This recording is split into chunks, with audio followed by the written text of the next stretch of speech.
ASMR Coffin Radio. Welcome to another exciting episode of Coffin Radio. I am Heartthrob Rob, and today we are talking about X-Men 97 Life Death Part 2. Crazy that they had to follow up last week's episode, man. You get these intermingling plot lines, right, where things are just going. We don't get much on the Gambit Genosha situation, but we do get a follow-up on what's happening with Storm.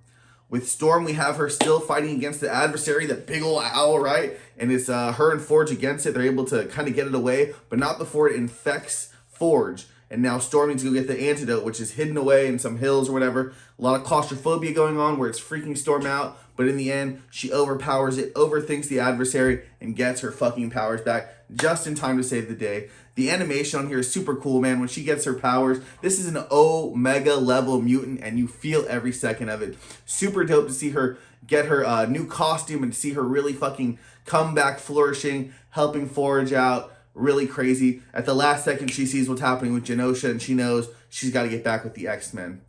On the other side, we see Deathbird, of all things, with fucking Vulcan, Gabriel Summers. That's a whole nother thing, right? And they're in space. They're with Gladiator, and they're fighting the fucking Kree. You get to see them fight Ronan, the Accuser. Super crazy. If you're big on the MCU, which I'm sure if you're watching this, you are. You get to see Ronan, the Accuser, inside of the MCU. Vulcan, which is fucking crazy to me. The third Summers brother. Retcon from fucking back in the day. Super crazy. But they get a phone call from Lilandra, right? And Lilandra needs to come down. She's actually going to get married. They show Professor Xavier not dead, very much alive, walking around in this exoskeleton.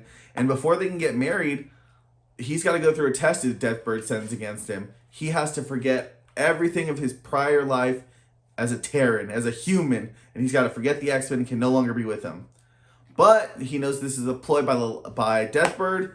Takes them to school, literally, in the fucking thought process, and in his mind, and he takes them all to school and shows them the error of their ways. And they decide that they're gonna not fucking be the bad guys so much anymore. But just as this is happening, he gets a vision of his mind. Gambit dead, his X-Men are dead. He doesn't know what he's gonna do, but he knows he has to go back to Earth. So a lot of fucking action packed here, man. This is just the okie doke. This is the rope-a-dope from last week's episode, the heavy hitter. I feel like next week's episode is going to be way even heavier. This is the setup. We got Storm back. We got Professor Xavier on his way back. We get a new intro with Nightcrawler. Nightcrawler's now been added. We get crazy stuff in there. We get Nimrod. We get Master Mold. Obviously, we still had Apocalypse and Cable going on. Just a lot of things prepping. We got a few episodes left in the season, so I knew this is the setup before we kick into Overdrive. I love it, man. I'm super excited, especially for next week's. But let me know what you guys think, man. We'll talk about it in the comments. Make sure you like, subscribe, and if you like what you're watching, then hop in the coffin. Follow us on social media at Coffin Radio. Coffin is spelled with a K. And that's all for today. ASMR Coffin Radio.